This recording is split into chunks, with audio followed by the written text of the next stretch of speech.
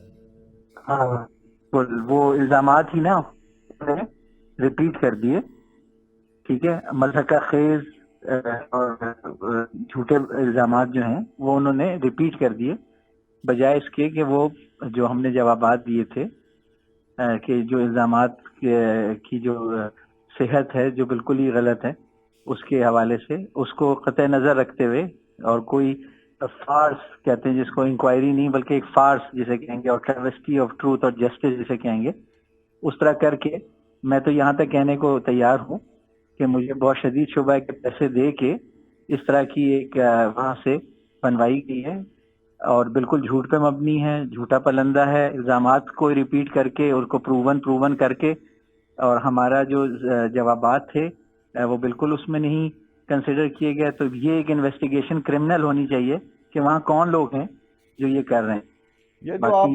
یہ جو آپ فرما رہے ہیں کہ الزامات ریپیٹ کیے گئے، پہلے بھی یہ الزامات لگے آپ پہ؟ یہ الزامات جو لوگ ہیں نا وہ ہر جگہ، NAB, anti corruption, governor house, CM، HED، یہ فضول الزامات لگاتے ہیں. ہر جگہ ان کا جواب بھی دیا ہے اور الحمدللہ الزامات سارے جھوٹے ہیں اور بالکل جھوٹ کا پلندہ ہے. اور اس طرح کی ون سائیڈڈ رپورٹ بنانا یہ خود ایک پورے سسٹم پہ نا ایک بہت شدید قسم کا ڈاکہ کریٹ کرتا ہے، کیونکہ یہ کوئی کسی سیاسی آدمی کے بارے میں نہیں ہے.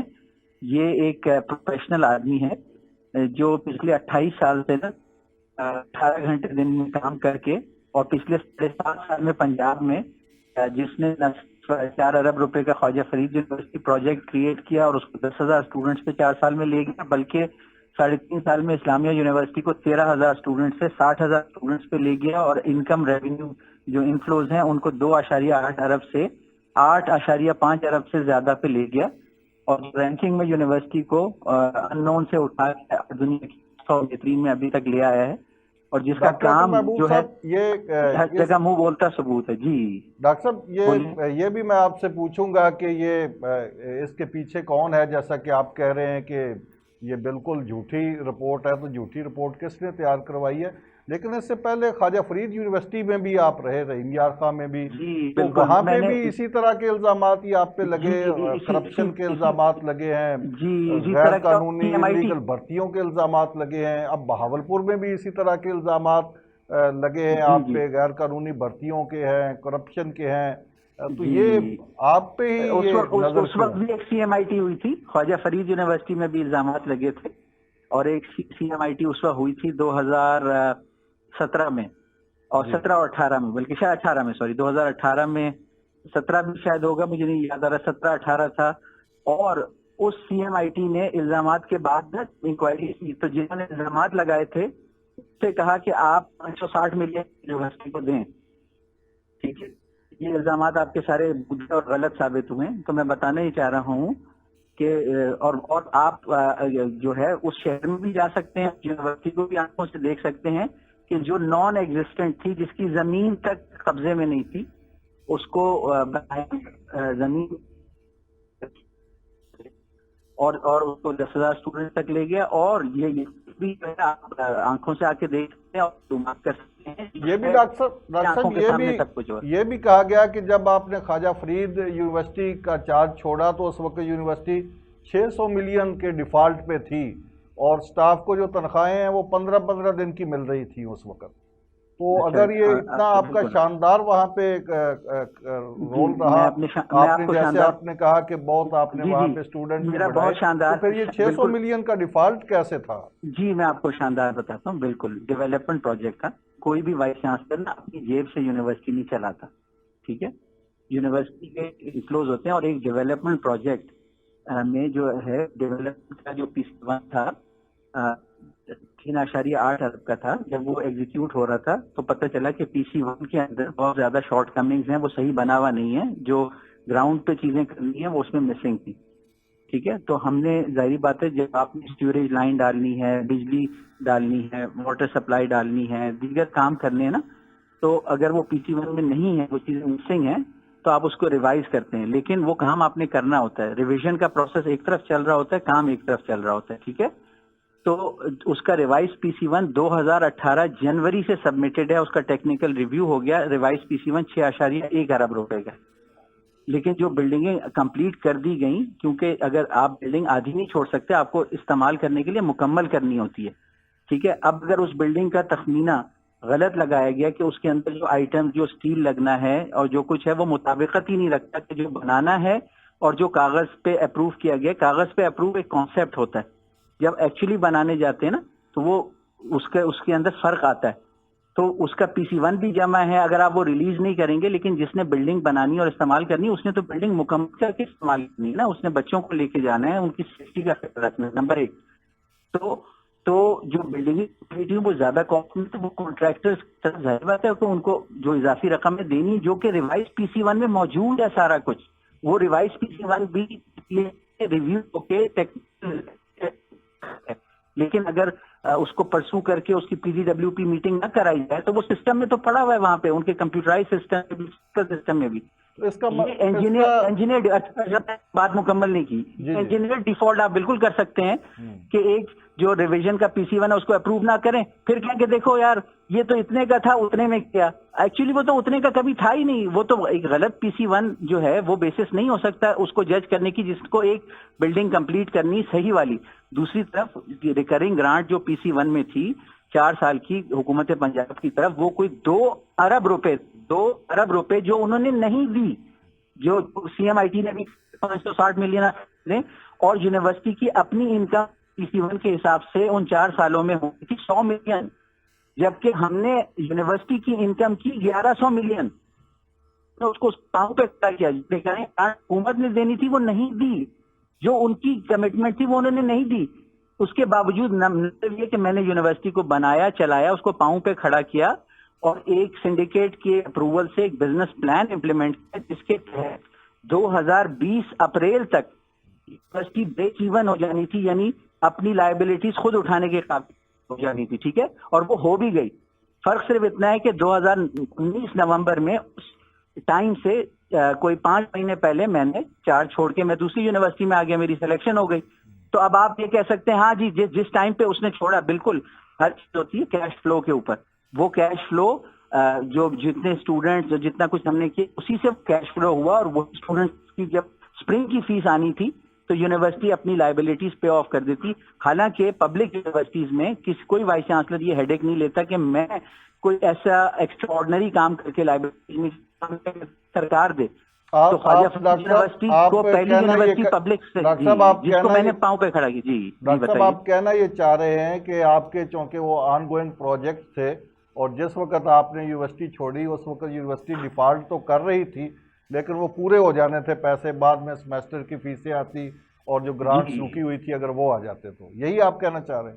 جی بالکل. اچھا وہ گرانٹس جو تھی آنی تھی اور وہ جو نئی ایڈمنسٹریشن اگر آئی اور انہوں نے PC1 پرسو نہیں کیا تو یہ ان کی کرمنل نیگلیجنس ہے, ٹھیک ہے. میرا جیسے میں ادھر آیا ہوں نا تو میرے جو پچھلے وائس چانسلر نے چیزیں شروع کی تھیں, چاہے وہ پروجیکٹس ہوں چاہے وہ آڈٹ, میری ذمہ داری کر کے ادارے کے لیے سیٹل کرنا ہوتا ہے. میری ملکیت ادارہ نہیں ہوتی, میں ایک کسٹوڈین ایک ذمہ دار کے طور پہ اس میں فرائض انجام دیتا ہوں. تو یہ کسی دن پاکستان میں جب انسان آئے گا, اچھا اب نیگلیجنس کیا, ڈیفالٹ کیا, مجھ پہ بالکل لگائے الزام, لیکن میرے کام کو سب لوگ وہاں جانتے ہیں, میں نے کیا وہ سب لوگ جانتے ہیں. لاہور میں بیٹھ کے آپ کوئی بھی کسی سے پیسے دے کے کچھ بھی لکھوا لیں کاغذ پہ, کچھ نہیں فرق پڑتا. بالکل. اب ڈاکٹر صاحب بہاوالپور میں آ جاتے ہیں, تو یہاں پہ بھی اس وقت ڈیفالٹ کر رہے ہیں, 1.5 بلین کی لائبلٹیز اب یہ بہاولپور یونیورسٹی پہ بھی ہے. یہ جھوٹ ہے. اس سال یونیورسٹی کے جو کیش فلوز ہونے ہیں وہ 8-8.5 ارب روپے سے زیادہ کے ہونے ہیں, اور جو ہمارا آپریشنل ہے, ہم ڈیولپمنٹ بھی اپنے ڈیولپمنٹ کو ایک طرف رکھ دیں, جو آپریشنل ایکسپینسز ہیں وہ ہمارے 6 ارب ہیں, یہ تنخواہیں, بجلی اور ساری. تو اس یونیورسٹی کو 3.5 سال میں ڈاکٹر اطہر محبوب نے پاکستان کی ایک بڑی پبلک یونیورسٹی پنجاب یونیورسٹی میں 45,000 اسٹوڈنٹس ہیں. روپے کی جو لائبلٹیز بتائی جا رہی ہیں, یہ بات بالکل غلط ہے آپ کے خیال میں؟ یہ بات بالکل غلط ہے. جو لائبلٹیز ایک پیریڈ کی ہوتی ہے, جب یہ پیریڈ ختم ہوگا تو اکاؤنٹ میں سرپلس پیسہ ہوگا, لیکن ظاہری بات ہے اسپرنگ کی فیس جو ہے وہ جنوری میں آئے گی نا, اسپرنگ کی فیس تو جنوری میں آئے گی نا. تو اس وقت تو ہے لائبلٹیز, لیکن آپ کہہ رہے ہیں جیسے وہ فیس آئے گی تو وہ پوری ہو جائے گی. نہیں, اس وقت لائبلٹیز نہیں ہے, پیمنٹس ہیں وہ اپنی شیڈیول کے مطابق پروسیس میں ہے. جس دن بل جمع کراتا ہے اس دن اس کی پیمنٹ نہیں ہوتی, پہلے اس کا ویریفیکیشن پروسیس ہوتا ہے اور اس میں بھی ٹائم لگنا ہوتا ہے. وہ لگتا ہے کوئی ایسی لائبلٹیز نہیں ہے یونیورسٹی کی, یہ اپنی سیلریز دے رہی ہے, نہ صرف سیلری دے رہی ہے, بڑی یونیورسٹی ہے جو 35% فیسوں وہ تنخواہوں میں اضافہ بھی دے رہی ہے, ٹھیک ہے, اور جو ساری سروسز دے رہی ہے, جو اپنی بسوں کو 100 کلومیٹر تک چلاتی ہے, جبکہ ڈیزل 265 روپے کا ہو گیا ہے, اور ان بچوں سے جو 100 کلومیٹر ڈیلی آتے جاتے ہیں اضافی چارجز نہیں لیتی, وہی لیتی جو سارے بچوں سے لے رہی. تو یہ یونیورسٹی جو ہے, یہاں پہ یہ بھی آپ پہ الزام ہے, یہ بھی کہا جا رہا ہے کہ یہاں بہاولپور یونیورسٹی میں بھی تنخواہیں 15 دن کی دے رہے ہیں آپ. نہیں, یہ بالکل بڑا جھوٹ ہی نہیں ہے. میں ابھی قرآن پہ کہتا ہوں اپڈیٹ ہے سیلریز اسٹاف کی, اکیڈیمیا کی, سب کی اپڈیٹڈ ہے سیلریز. کیا ہے سیلری میں, دوبارہ بولیے گا. سیلریز میں نے کہا سب کی اپڈیٹڈ ہیں, سب کو ٹائم پہ سیلریز دے رہے ہیں, سب کو ٹائم پہ دے رہے ہیں, اپڈیٹڈ ہے سیلری. تو یہ سیمیسٹر کے بارے ایک اور بات آپ بتائیے گا کہ سیمیسٹر آپ نے 4 ماہ سے کم کر کے 3 ماہ کا کر دیا. نہیں جی, اس سے بڑا کوئی جھوٹ نہیں ہے. جو سیمیسٹر ہوتا ہے پوری دنیا میں 16 ہفتے کا ہوتا ہے, ہماری 18 ہفتے سے زیادہ کا سیمیسٹر چلا ہے, اور ہمارا ہفتے میں 6 دن چلتا ہے, دوسروں کا 5 دن چلتا ہے. اور زیادہ تر یونیورسٹیز میں آپ جا کے چیک کریں کہ سیمیسٹر اکتوبر نومبر میں جا کے انہوں نے سٹارٹ کیے ہیں, جبکہ ہم ستمبر کے ہفتے سے اپنا سیمیسٹر سٹارٹ کیا تھا, ٹھیک ہے. تو ہمارے زیادہ ہی نہیں ہوتی, اور ہماری جو نمبر آف کانفرنسز ایکٹیویٹیز کو اٹینڈ کرنی ہوتی کلاسز کی, جو تعلیم کا حصہ ہے, وہ پاکستان میں ریکارڈ نمبر ہے. آپ اگر چیک کر لیں کہ record number of technical subject والی کانفرنسز جو بچوں کی ایجوکیشن کا حصہ ہوتی ہیں, جو کہیں کرائی نہیں جاتی, ٹھیک ہے, تو ہمارے ہونی چاہیے اس سے ہم زیادہ ہی کراتے ہیں. ڈاکٹر صاحب, ایک آپ پہ جو سب سے زیادہ آپ کے بارے میں الزام لگایا جاتا ہے وہ یہ ہے کہ خواجہ فرید یونیورسٹی میں بھی آپ نے اوور ریکروٹمنٹ کی, اور یہاں بہاولپور یونیورسٹی میں بھی آپ نے 1200 سے لے کے 1400 افراد کو بھرتی کر لیا, جس کی وجہ سے مالی کرائسس اس یونیورسٹی کو بھی فیس کرنا پڑا اور اس کو بھی. نہیں, ایسا نہیں ہے, ایسا نہیں ہے. دیکھیں کتنی بھرتیاں کی ہیں اسلامیہ یونیورسٹی میں آپ؟ میں نے 1200-1400 نہیں کی, میں نے اس سے زیادہ کی ہیں. لیکن میں آپ کو ایک چیز سمجھانا چاہتا ہوں, جب آپ کے اسٹوڈنٹس بڑھتے ہیں نا, تو اس حساب سے اسٹوڈنٹ ٹیچر ریشیو کے حساب سے اور اکانومی کے حساب سے آپ کو ٹیچرز بھی بڑھانے ہوتے ہیں. تو آپ سے جو بات میں کہنا چاہوں گا, اگر آپ نکالیں نا جو ایفیشنسی ہے, ایفیشنسی کا مطلب یہ ہوتا ہے کہ وہ اسٹاف جو پروڈکٹیو ہے, جو انکم جنریٹ کرنے کے لیے استعمال ہو رہا ہے, جب آپ نکالیں گے تو میرے دور میں وہ اسٹاف زیادہ ریکروٹ ہوا. اور جو اوور ہیڈ اسٹاف ہوتا ہے نا, اوور ہیڈ ہوتا ہے جیسے نان ٹیچنگ اضافی رکھ لیے, جو پروڈکٹیو نہیں ہوتے, جو صرف تنخواہیں لیتے ہیں لیکن کچھ ویلیو نہیں ایڈ کرتے, تو وہ ریشیو سے بہت کم ہوا ہے. اور اس یونیورسٹی جسے کہتے ہیں انکم ایکسپینس کے حساب سے زیادہ ایفیشینٹلی چل رہی ہے. اس میں 7.5 PhD فیکلٹی 13.5 میں, جبکہ میرے پاس 2100 پارٹ ٹائمرز ہیں. جب میں آیا تھا تو 450 فل ٹائم تھے اور 500 پارٹ ٹائم تھے. اچھا, اب اس میں یہ ہے کہ جو اچھی تعلیم دینے کے لیے اسٹوڈنٹ ٹیچر ریشیو ہے نا, اس کو ہم مینٹین کر رہے ہیں. اور اسی وجہ سے ہماری رینکنگ بھی امپروو ہو رہی ہے. اور جتنے لوگ رکھ رہے ہیں, ہم نے 17 گریڈ میں ایسوسیٹ لیکچرر بھی کیا, ہم نے ٹیچنگ اسسٹنٹ بھی کیا 16 گریڈ میں, اور اس کے بعد ہم نے جو فیکلٹی کے اندر ایک پیرامڈ اسٹرکچر ہوتا ہے نا, ایک ریشو میں رکھتے کہ اتنے پروفیسر ہونے چاہیے, اتنے ایسوسیٹ ہونے چاہیے, اتنے اسسٹنٹ, اتنے لیکچرر. اور ہم اکانومی کرنے کے لیے نا ایسوسیٹ لیکچرر 17 گریڈ کا لیکچرر بھی لے کے آئے کہ ایک پہلی بھرتی جو ہوگی وہ 17 لیکچرر ہوگی اور 2 سے 3 سال ایک ٹریننگ پیریڈ ہوگا, اور اس کے بعد لیکچرر اور اسسٹنٹ پروفیسر بنیں گے. ٹھیک ہے, تو آپ اگر اسلامیہ یونیورسٹی بھاولپور میں جو دیکھیں گے نا, جو پچھلے 3.5 سال میں ہوا ہے, وہ ایک انتہائی ذمہ داری اور اعلیٰ کارکردگی کا اور عزت پسندی کا اور اسٹینڈرڈ ہائی سیٹ کرنے کا اکنامیکل وے میں, اور اپنے پاؤں پہ ادارے کو کرنا تاکہ وہ ٹیکس پیئر کا خون چوستا رہے. جو پنجاب یونیورسٹی پر لیتے ہیں حکومت سے 65,000 روپے, اسلامیہ یونیورسٹی پر دے رہی ہے 22,000 روپے. ٹھیک ہے, تو آپ دیکھیں گے کہ اسلامیہ پاکستان کا قرضہ اور ٹیکس پیئر بہت کم. اس خطے کے لوگوں نے یہ دکھایا ہے کہ بہاولپور کے لوگ ایک ذمہ دار قسم کے لوگ ہیں. نہ صرف پاکستان بنانے میں انہوں نے رول پلے کیا, پاکستان پہ رول پلے کیا, اور پاکستان میں جو اکنامک ریوائول ہے اس میں رول پلے کیا ہے. ڈاکٹر صاحب, آپ نے فرمایا کہ آپ نے پروڈکٹیو سٹاف رکھا ہے, نان پروڈکٹیو سٹاف بھی رکھا ہے, وہ کتنا رکھا ہے؟ نان پروڈکٹیو بتائیں کتنا رکھا ہے؟ آپ سارے نمبرز اویلیبل ہیں. یہ 1200 سے 1400 جو بھرتیاں کہہ رہے ہیں, اور آپ کہہ رہے ہیں کہ اس سے بھی زیادہ ہوئی ہیں, یہ سارے کے سارے پروفیسر لیکچرر بھرتی کیے آپ؟ میں نے آپ سے ذکر کیا کہ 450 ٹیچرز تھے پہلے فل ٹائم, اس وقت 1400 ٹیچرز ہیں. تو کتنے نئے ٹیچرز رکھے گئے؟ تقریباً 1000. ٹھیک ہے, اس کے علاوہ یہاں پہ ڈپارٹمنٹس ہوتے ہیں, رجسٹرار, ٹریجرار, کنٹرولر. جی ہے, اور تعلیم کے معیار کو اچھا کرنے کے لیے جو ٹیچنگ ریکوائرڈ ہوتا ہے وہ بھی ہم نے اس طرح رکھا کہ ہمارے ٹیچنگ کا اور ٹیچنگ کو جو سپورٹ چاہیے نا اس کا معیار بہتر ہو, لیبارٹری اسٹاف آئے. تو اس وقت یونیورسٹی تھا تو 40-45 تھے, ٹیچنگ ڈپارٹمنٹ ہیں. اس وقت 6 فیکلٹیز تھیں, اس وقت 16 فیکلٹیز ہیں جن کے 16 ڈینز ہیں, اور پرو وائس چانسلر 45 سال میں پہلی دفعہ اپوائنٹ ہوا. میں نے آپ کو سیر حاصل معلومات دے دی ہیں. اگر آپ نیک نیت ہیں تو آپ کو معلومات مل گئی. میں نے یہ لیکن باقی جو چاہے آپ کا حسن کرشمہ ساز کرے. خرد کا نام جنو پڑ گیا, جنو کا خرد, جو چاہے آپ کا حسن کرشمہ ساز. ہم نہ خرد کا نام جنو رکھتے ہیں, نہ جنو کا خرد رکھتے ہیں. اگر خرد ہے تو خرد کی ہی بات کریں گے, اور اگر جنو ہے تو جنو کی ہی بات کریں گے. ہم تو آپ کی زبانی سننا چاہ رہے ہیں کہ یہ جو اتنی بڑی رپورٹ آئی ہے اس پہ اگر ہم نے کوئی ایک طرفہ ہی بات کرنی ہوتی تو ہم کر دیتے. ہم تو آپ کے ساتھ رابطہ اسی لیے کر رہے ہیں کہ آپ کا موقف بھی سامنے آنا چاہیے. یہ جو اتنی بڑی رپورٹ آئی ہے CMIT کی, اب ہم تھوڑا سا اس پہ ڈسکس کر لیں کہ یہ آپ کا یہ CMIT کی جو رپورٹ ہے اس کو آپ کیسے ریجیکٹ کر رہے ہیں, اور کون لوگ ہیں جن کو آپ کہہ رہے ہیں کہ انہوں نے پیسے دے کر یا پیسے لے کر بنائی ہے رپورٹ؟ اب وہ یہ اب ایک کرمنل انویسٹیگیشن ہونی چاہیے جو ان چیزوں کا تعین کرے. میری اپیل ہے چیف منسٹر سے, چیف سیکرٹری سے, کہ وہ ایک کرمنل انویسٹیگیشن کنڈکٹ کریں کہ کون لوگ یہ جھوٹ کا پلندہ بنانے کے ذمہ دار ہیں.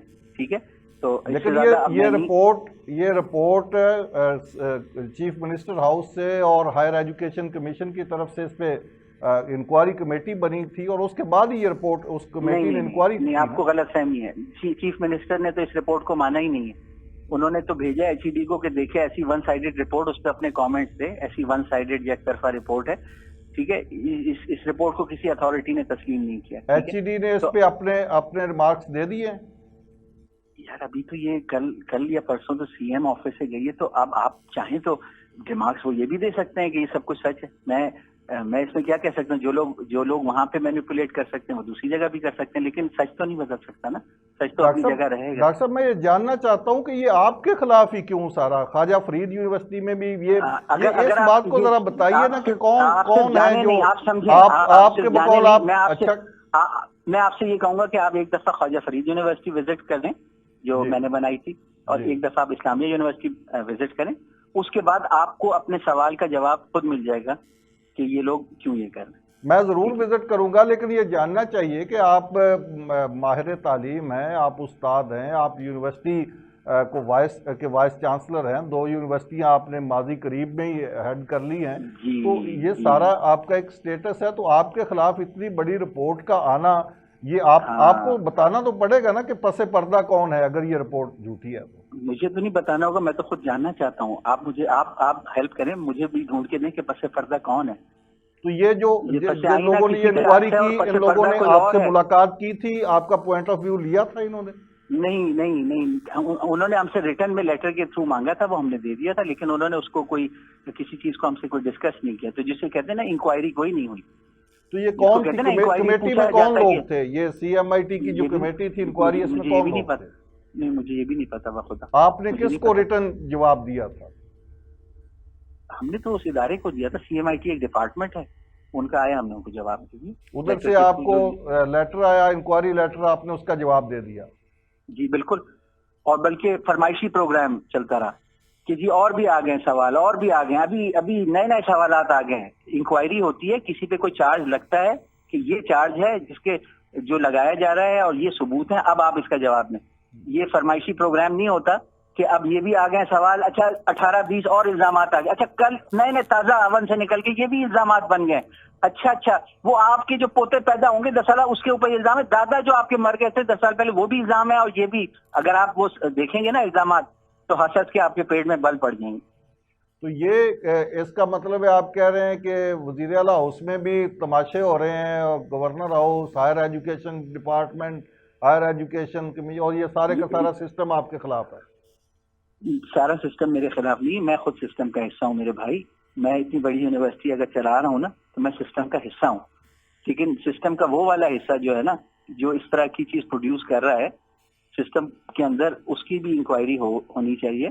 ٹھیک ہے. میں وہی جاننا چاہ رہا ہوں کہ یہ سسٹم یہ سارا آپ کے خلاف ہو کیوں گیا؟ وجہ کیا بنی؟ آپ تو پازیٹیو کام کر رہے ہیں.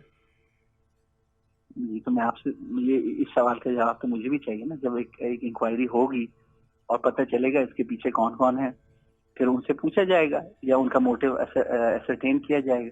اب میں کیا کہہ سکتا ہوں جب تک اس پہ انکوائری نہیں ہوگی. چلیں، بہت شکریہ ڈاکٹر اطہر محبوب صاحب، آپ کا بہت شکریہ، آپ نے ہمیں ٹائم دیا. ناظرین، وائس چانسلر بہاولپور اسلامیہ یونیورسٹی بہاولپور کی گفتگو آپ نے سنی. ان پہ جو الزامات CMIT کی انکوائری کمیٹی میں لگائے گئے ہیں، اور ان الزامات کی روح سے ان کو عہدے سے ہٹانے کی سفارش بھی کی گئی ہے، اور ساتھ ساتھ یہ بھی کہا گیا ہے کہ مستقبل میں بھی ان کو کوئی عہدہ نہ دیا جائے، اس پر وہ اپنا پوائنٹ آف ویو دے رہے تھے. اس حوالے سے اسلامیہ یونیورسٹی میں ہونے والی مبینہ کرپشن کے حوالے سے ہم مزید بھی گفتگو کرتے رہیں گے آنے والے پروگراموں میں. مجھے دیجیے اجازت. اللہ حافظ.